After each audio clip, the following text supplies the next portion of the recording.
Hello and welcome to the show. This is Aquarium Dilemmas and welcome to the podcast. I'm your host, ScienceGal Aquatics. I'm Kerri and this is my co-host, Jesse, and welcome to Aquarium Dilemmas. Welcome to episode 5. I can't believe it's 5 already. Filters, where we Yes. talk about every aquarium dilemma you pretty much could ever have. And today we're going to dive way into filters. There's a lot of stuff to talk about. Probably won't get it all done in one episode. No. And we don't know everything there is about aquarium filters. The more and more I read, the more I realized I have a lot more to learn.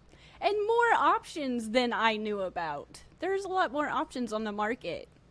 And even like DIY options out there that I did not know about. And I'm so glad I do. And there's lots of little DIY tips and tricks that we've done with all the stuff we've tried. There's always something to tinker with. That we're going to talk about today. And we're going to talk about all the filtration that we have used and tried and found successful for some of ScienceGal, aka Kerri's, tanks. Yes. Starting off, though, to be honest, I am a little bit of a filter snob because I've only used a small handful of options. And I started with an underground filter. That was my first filter. That's what I kind of honestly think of when I go to the pet store or the fish store. I kind of feel like they should be underground or underground filters because that's just what I think about. That was my first tank. I had my neon gravel on top of it. And if you don't know what that is, it's an older filter. It had like a plastic piece with 2 plastic tubes that kind of snapped in the back corners, and you put an airline tube and an air stone in there, and then you covered that plate with gravel. And I don't remember like cleaning it properly. I over cleaned and vacuumed all of that gravel when I did vacuum, but I did that sporadically.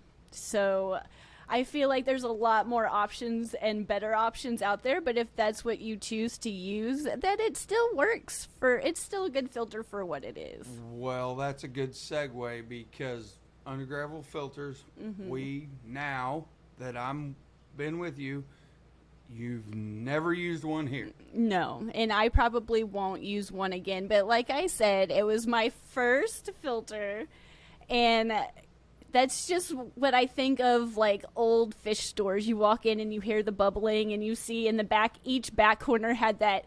It was always like a clear tube, and you had the or the bubble stones, the air stones in the corner, and that's just what I think of. Well, now when I walk into a local fish store, it's usually either sponge filters, or you might see a hang on the back. Yeah, and I probably should do a lot more research. I just always used them. I was a 90s kid.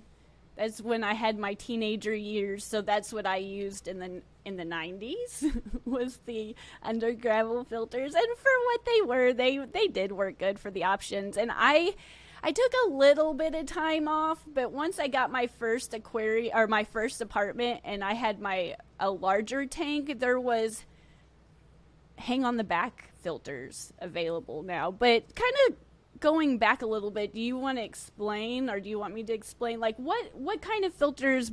There's 3 kind of filters I think of. There's biological.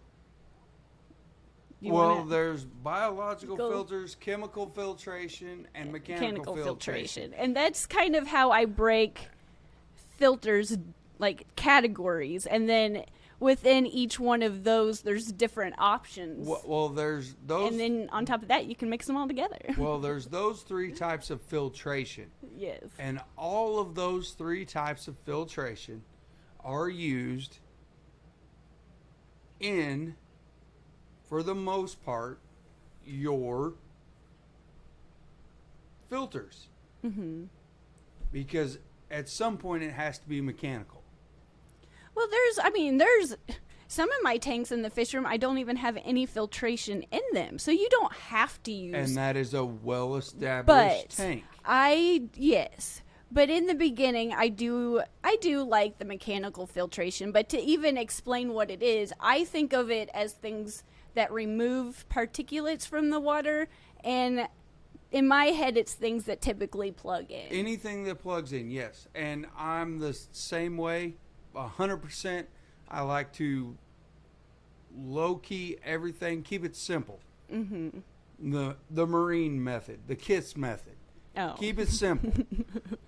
That's like, if it plugs in, then it's mechanical. Well, guess what? You can have mechanical with chemical. You can have mechanical with chemical and biological. They all can be combined. That can be from your canister filter.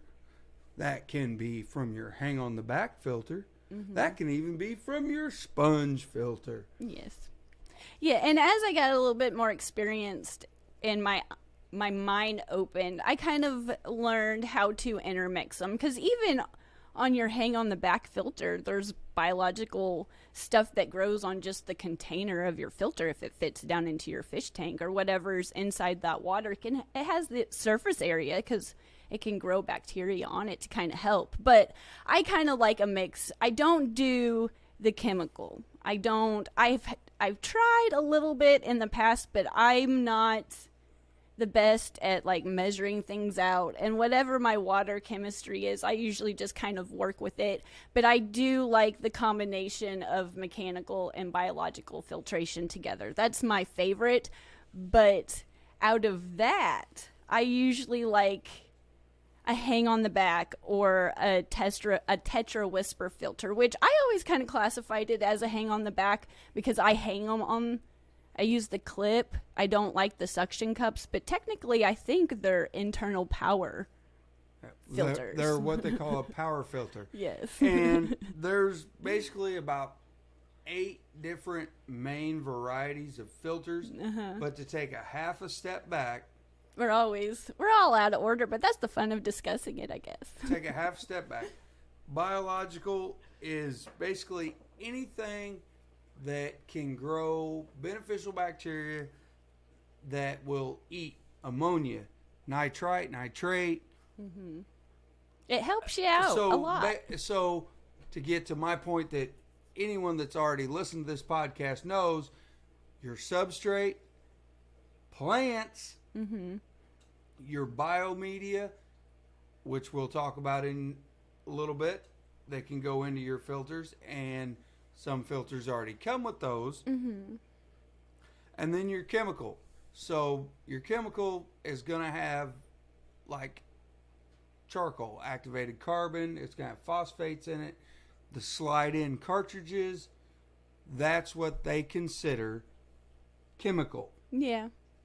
Because it is removing particulates from the water to clarify it and purify it. Yes. So they call that chemical filtration. Yes. You can also add chemicals to your water, obviously. Yes. Which is another thing you can do. Yeah, the only thing that I really add to my water right now is I do use Prime. I use a water conditioner, but that's not the only one I've used.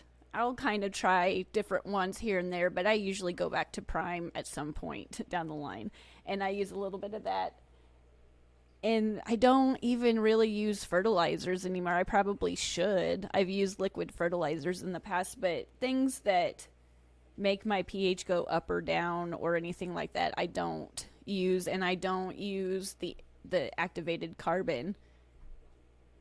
I used to use it all the time because I always had those inserts for my hang on the back, but I don't use that anymore. And then mechanical, they consider anything that aerates the water, which hang on the back, a canister, all of that can do that. And it removes free floating waste, like large particles, like dying off plants, just large excess of fish poop, anything like that. So when you're researching a filter, almost all filters will do a little bit of all 3 of those things. Yeah.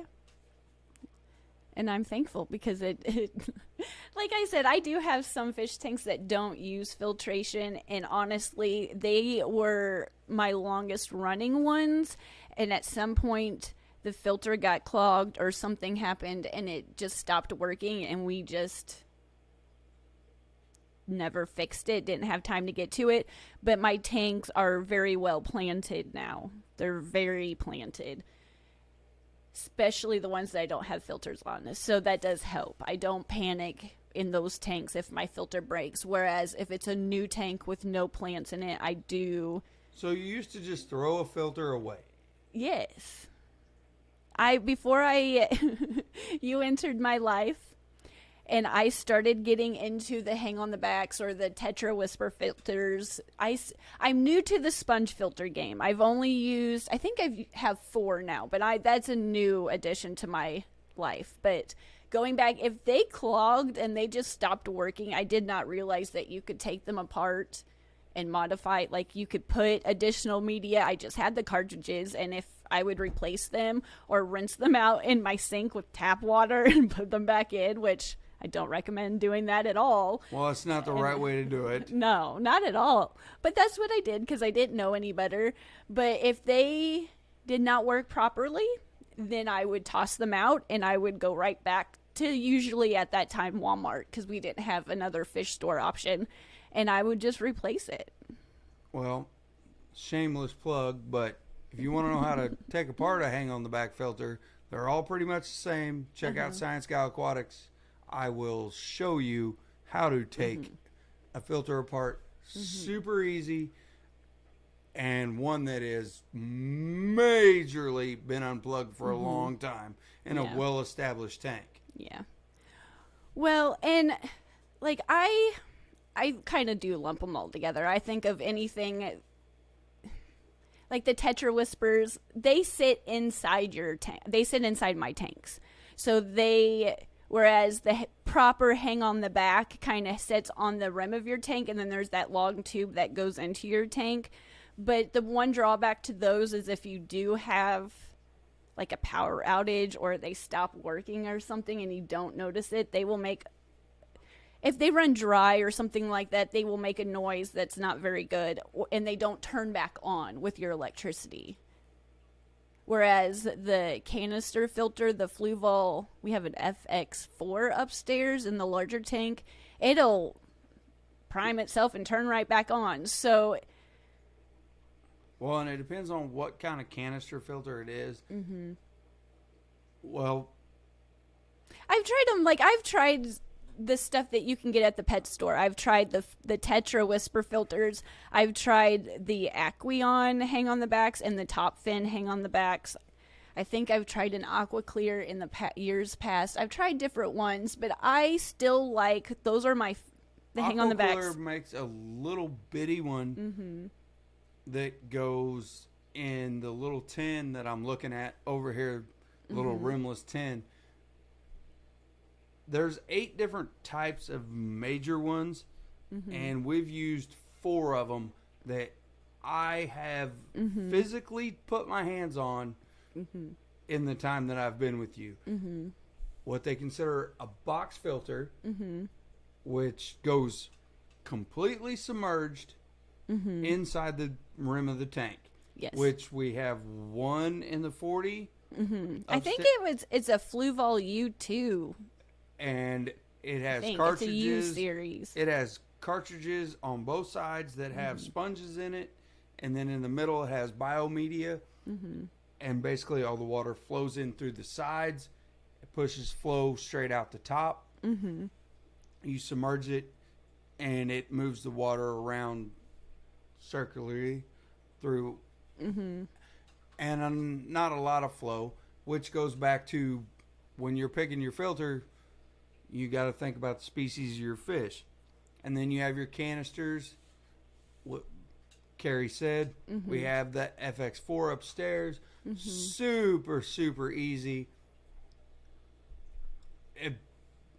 Setup is relatively simple. Takes about 20 minutes to do it all right. Get everything just the way you want it. But wonderful system. If it kicks off due to a power outage, it'll kick right back on. And the one thing, the reason why I like the Whisper filter so much is they do sit inside your tank, and I don't feel like they leak a whole lot. Every once in a while, if they get kind of cockeyed a little bit, they might kind of have a little overflow off the top, and they're quiet. They're super quiet. I don't hear them. And growing up, like, if I had, I always wanted my dad to have more and more tanks. But if my mom could hear a filter or any type of bubbling noise or anything, it was off. So I'm really glad those are so quiet, because now that my dad has a tank, I might be able to talk her into getting him another tank eventually. So that is a big perk, is I don't feel like with the water leaving the aquarium and coming back to the aquarium, I don't have as much fear as them leaking. But the one thing about hang on the backs, and I can't remember what brand it is, but there's some that has like this water wheel feature to the top. Yeah, and I don't like those. Now, granted, I tear all that apart now, and I'll put sponge and different type of media in an aquarium bag inside of that, so I don't worry about any of that anymore. But that was one that had that water wheel feature. I just don't like those. And some tanks that I've had in recent years past, is the filter and everything is built in to the aquarium. And I felt like I would really like that in the beginning. But when a part breaks, I don't. It's wonderful for me to tear apart. That is. And having like the extra compartment in the back of the aquarium is really nice, because you can put your heater in that and you don't see it.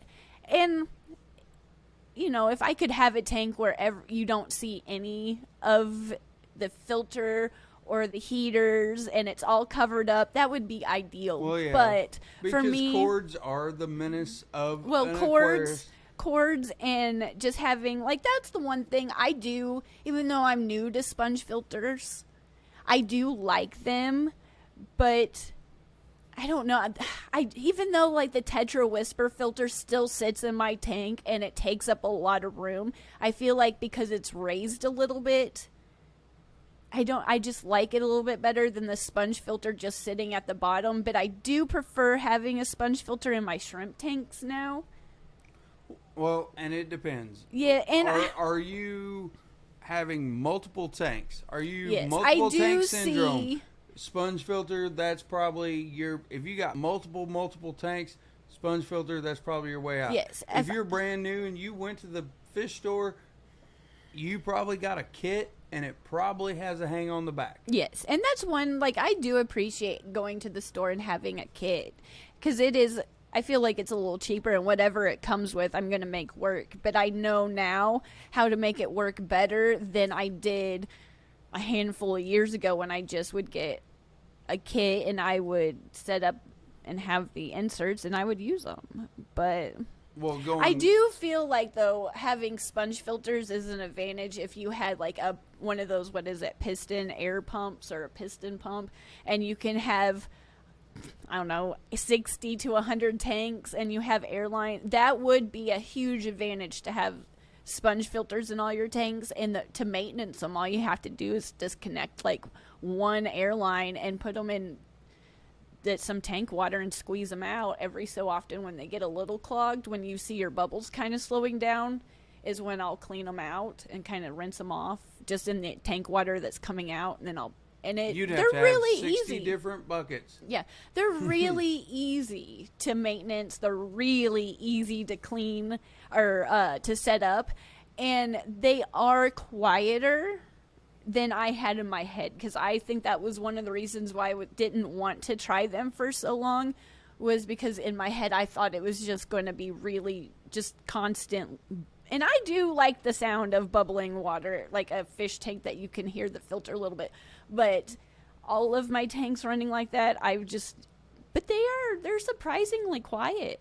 I have two down here right now. I have one in front of me and one behind me in this tank right here. And I can't. Well, that brings us right back to our three types of filtration: biological, chemical, and mechanical. Sponge filter still as a form of mechanical, because you have to plug in the air pump to make it work.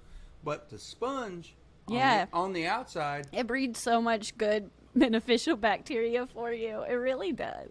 And then your power filter, your hang on the back.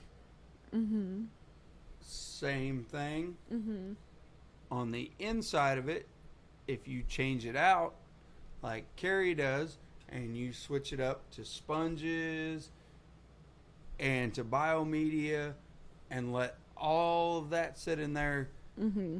and as the water cycles through, you're growing nothing but beneficial bacteria. Mm-hmm.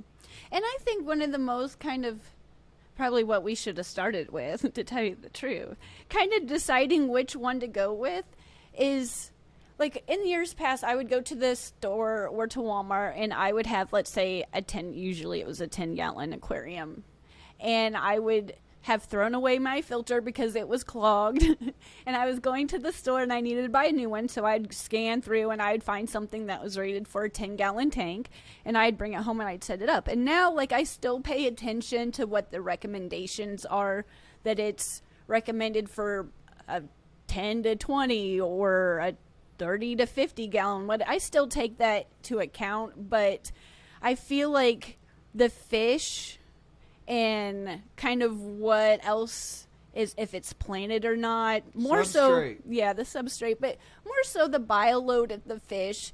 Because if I have a highly planted 20-gallon tank with guppies and shrimp, I'm not gonna, if I have a filter and that's all I have in that moment, that, let's say, for example, is rated for a 5-gallon tank, but I have some additional media, some sponge and some biomedia maybe that's got bacteria already on it, and I put it in there, it's gonna be okay just because it's a little bit smaller. But if I have, like, my arowana tank upstairs, I'm gonna go with more of a canister filter because that's a larger tank.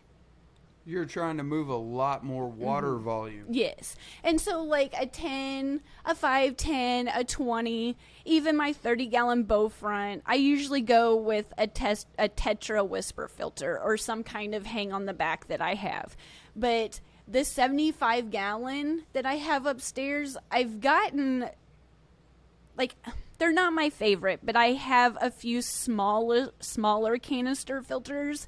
There is one that sits kind of on the side and it's got like a little tube that sits in, but it was kind of hard to mess with. But I've got a new one that I want to try out, and I would say those, like, smaller canister filters, I would go for like a 55 or a 75-gallon. But my FX4 that I have upstairs, I'm going to use that for a larger tank. Well, I know Awase makes the ones for people that are way into aquascaping and everything like that.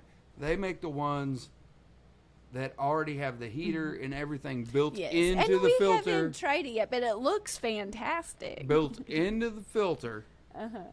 And they're canister filters.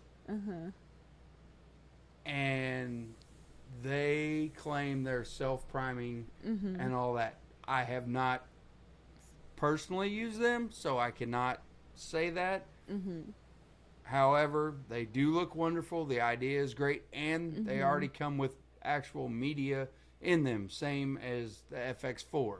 They come with media in them to collect the good bacteria. Yeah, and I definitely would research the fish you want versus, you know, if you have a fish that's tiny that can fit in a smaller tank, or if you're going to get a monster fish in a bigger tank versus the bioload, and if it's going to be planted or not planted, all that kind of factors into what. Well, if it's a big community tank and it's a bunch of little fish with low bioload, you said it earlier, you wouldn't need that big a filter. Even though it's only recommended for a 20, you could get away with that filter on a 40 if it's got a lot of substrate in it and it's got plants. I just now, instead of going in and thinking to myself, I have a 10-gallon tank, I need a 10-gallon filter, I just take the mindset of my fish have this much bioload, my plants are going to help me with this much, I'm going to maybe water change this much. If I put some bottom dwellers in there, that's going to help kind of move everything around. So I just take a different mindset of what's in it, still what size a tank, because I still like the hang on the backs on a smaller tank. I'm experimenting with the canister filters for the larger tanks, but I definitely like the Fluval 4, the FX4 for the arowana tank. And the sponge filters are always an option. I don't hate them. I think they're a great option. They're great for quarantine tank too. Yes, and like if you have a hospital tank or something like that. And I do feel like it's a huge advantage for my shrimp. I feel like I'm having more and more sponge filters introduced into my life because of my shrimp. Because I just feel like they're always grazing on them, and there's no way. I can't say absolutely without certainty that there's no way, but there's less likely that I'm going to lose a shrimplet in a sponge filtered tank than my hang on the back or my Tetra Whisper filter. And even sometimes in years past, I've taken some sponge and kind of slowed down that intake, kind of blocked that off with some sponge, and that it helps for a little while until it gets moved. But I feel like if you have a larger fish room and you have the ability to get a larger pump and you can have an airline drop to each tank, I think that would be a huge advantage, though, to having sponge filters hooked up that way. But yeah. And you can do multiple types of filtration, and again, it just goes back to the species of fish. Yeah. Do they like high flow? Are you looking to really circulate and rock this tank, or is this a beta fish that really doesn't need it? Yes. That would prefer a little bitty hang on the back that just trickles water. Yes. Whereas, like, I have some plecos in my life, and that's one of the challenges with the Tetra Whisper filters is every once in a while, I'll either have them to where the flow's going long way, or then I'll kind of switch it and I'll put it to where it's hanging to where the flow's just going front to back. But there's always a spot in there that doesn't seem to get as much circulation. So sometimes you can try to put a sponge filter, especially if it's a larger tank. If you have like a 55-gallon with a hang on the back in one corner and a sponge filter in the other one to kind of help circulate the water a little bit in an area. And it's usually where the algae is kind of building up at the bottom. There's not a lot of flow there. That's usually, I'm like, I probably should move things around maybe a little bit, give that a chance to kind of circulate a little bit. But yeah. I'm still going. I enjoyed the fact you told me when we got into this, you were like, these filters aren't working. I'm just throwing them away. And I went, why are you throwing them away? Well, they're not working. I said, well, then can I play with them? And you're like, yeah, play with them. They don't work. I don't care. I'm throwing them away. And I tore them apart. And they're not that complicated.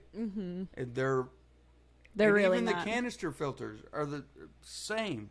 That FX4 upstairs that we have, I was kind of intimidated a little bit because they are expensive. It's a filter that it's an investment. I think that if you have a larger tank, you're already in it for an investment, so you might as well. But you need it to move that quantity.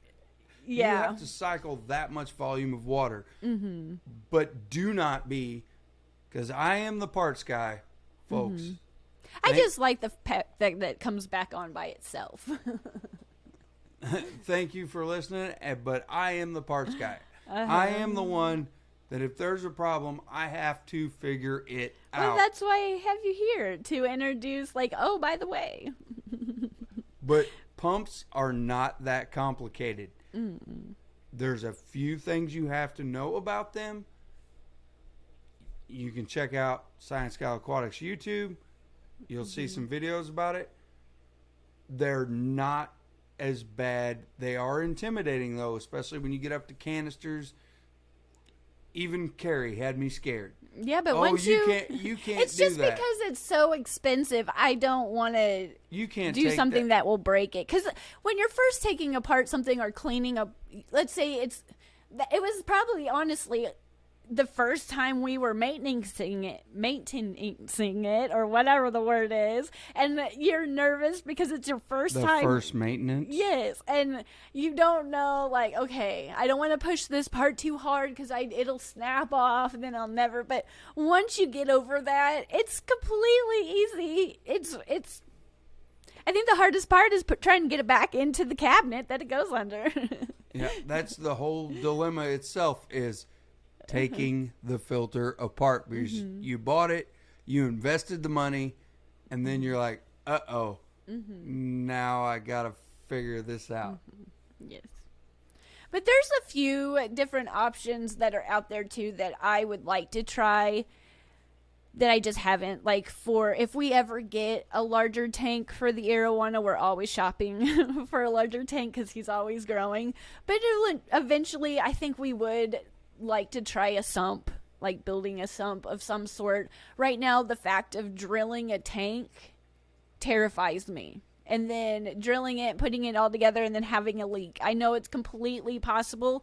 I've seen people do it, and it works great. I just haven't tried it yet. I'm still building up confidence to do it. It's okay. It terrifies me. Yeah, drilling Matten a tank. filters, I've seen them.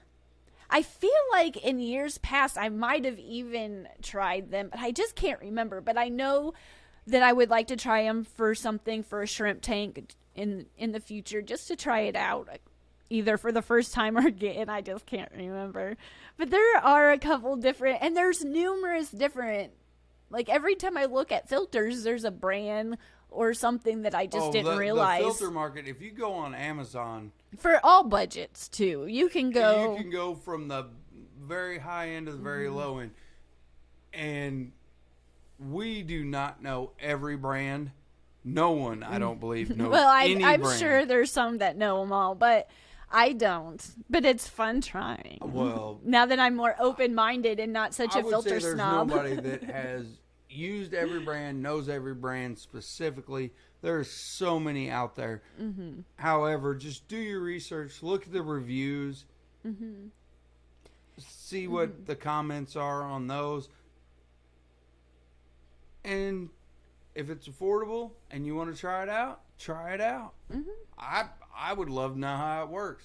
I'm all about bang for the buck. And there's only one that I really would never try again. It was a little bitty, I don't remember the brand, but it was a little bitty beta filter, and it had like a teeny tiny spray bar on it. And I don't recommend that one if you ever run across something like that. That's one of the little box filters. It was a teeny tiny one. And the only reason that one messed up, in my opinion, unfortunately, is our water. It's too hard. Yeah, I just didn't like it. And I've tried like spray bar, like I guess they're called spray bars. They're really delicate, and you put an airline tube to it and a little pump, and it blows air through it, and I just always break them.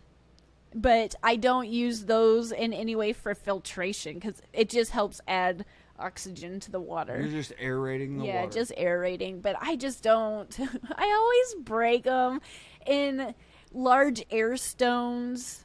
That's all back to mechanical Yeah, I filtration. drop them and I break them. So if you have them, be careful and don't drop them. But I'm glad that I'm willing to try new things now. Especially, like, it's not the easiest to get a hold of new filters here. I'm still kind of limited.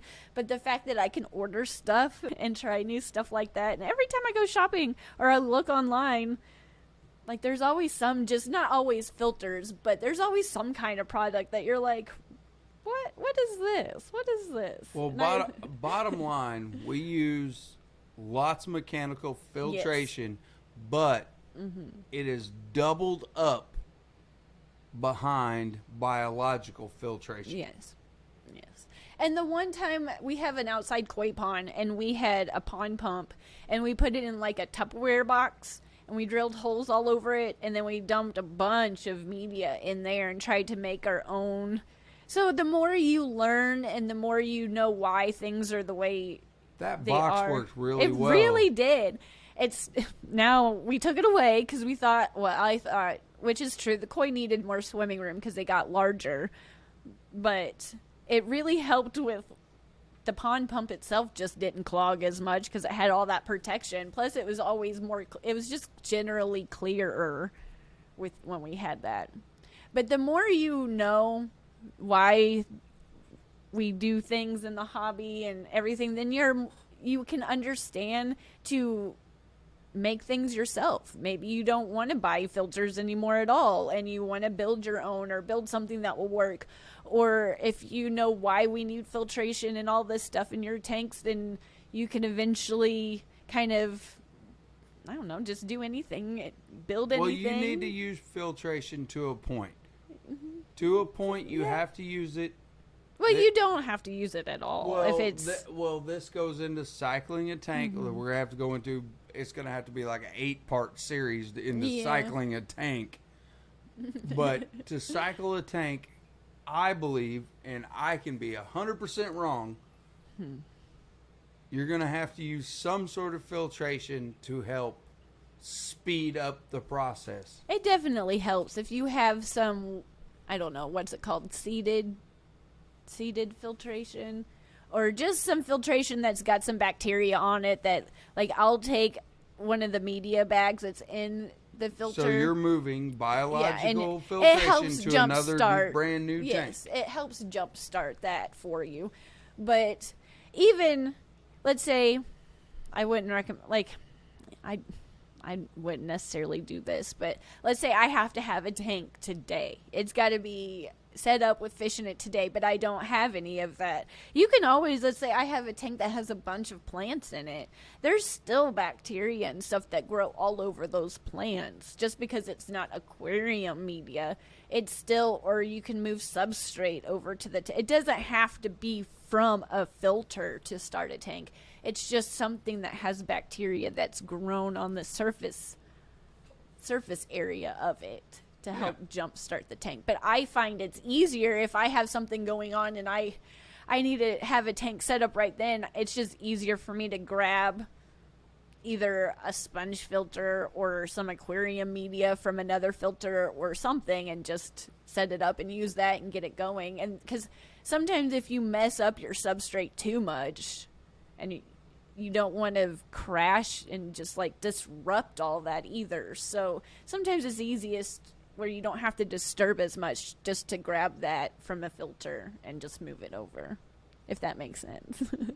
Well, I mean, it makes sense to me, but it has to make sense to Hopefully. the listeners. Hopefully. Any way you can move beneficial bacteria, depending on your timeline, is very important. But for the sake of kind of wrapping things up here, I would say your fish, what goes into that your fish tank and the bio load of that particular stuff you're wanting to care for, and goes into your filter decision, the size of your tank. Because if it's a little bit like, I don't know, 30 gallons or below, I would go on more of a hang on the back type or a sponge filter. If it's a little larger, you could go with a canister filter, or if it's huge and you're experienced to know what you're doing, you could even try a sump pump on a larger tank.